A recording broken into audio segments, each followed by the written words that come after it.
আমাদের স্টেজে পিছনে যেসব মা বোনেরা বসে আছেন আপনারা চেয়ার নিয়ে উত্তর পাশে চলে যান, উত্তর করতে পারবেন লাস্ট তার উত্তর পাশে যারা চেয়ার নিয়ে বসে আছেন আপনারা সামনেই বসবেন, চলে যান সবাই। আপনারা যার যার চেয়ারটা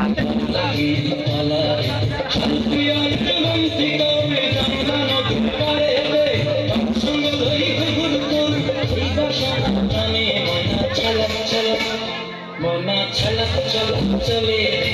চল পানে জানার মন টুক টুক করে লাগিও তালা শান্তি আলির বংশী গৌরী গঙ্গা নদীর পারে